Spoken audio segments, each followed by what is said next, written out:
Euh, Pas besoin d'être prophète, mais je ne sais pas vous, mais j'ai pas envie de refaire les mêmes erreurs que l'hiver dernier. J'ai pas envie de combattre ma famille. J'ai pas envie d'être triste. Je veux pas être pris par les affaires. Je veux rentrer chez moi et je veux un hiver béni si Jésus revient pas. Je veux supporter. Je veux combattre. Je veux avancer. Et je m'excuse, mais là on est dans un lieu, on est un petit peu à part. Et c'est le moment ou jamais de recevoir ce qu'on a besoin. Alors je sais que dans la vie, les anciens peuvent nous expliquer. Quand on passe 3 jours, des fois il y a des effets pendant 3 jours. Et c'est normal parce qu'on vient prier Dieu. Mais parfois il y a des choses qu'on reçoit, on ne comprend pas tout de suite, mais on les voit arriver. Et ça c'est la bénédiction de Dieu. Et ces choses-là, on en a besoin. Je vous le promets. Tu peux être la meilleure maman.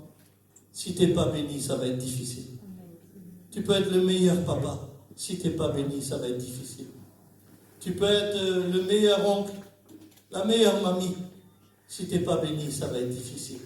Vous savez que dans la Bible, il y a des attitudes que Dieu aime.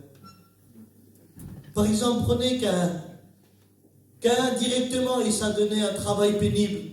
Il était laboureur.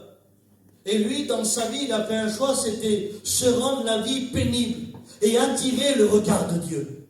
Et il y a des gens comme ça. Ils veulent attirer le regard de Dieu par une vie pénible, par une vie dure. On leur dit, regarde Seigneur, ce que je vais faire. Regarde-moi mon travail. Et puis tu as le frère à côté, pas plus beau, berger.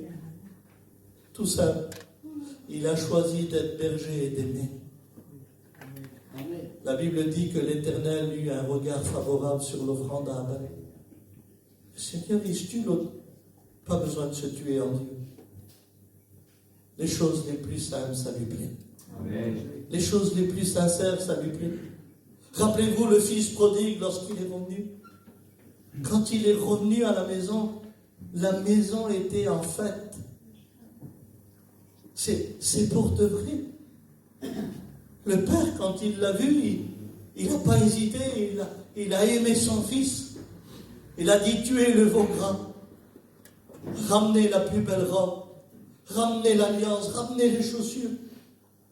Imaginez-vous, le petit, il est là, il est rempli de boue, il écoute son père parler comme ça. Il savait qu'il y avait le pardon. Et pendant que toute la maison est en fête, il y a un dans la maison, c'est son frère. Lui, son attitude, elle n'a rien à voir avec la maison. Et pourtant, il est dans la maison. Je vous le promets qu'il y a des personnes. Ils sont dans leur maison, mais ils ne sont pas d'accord que les choses changent.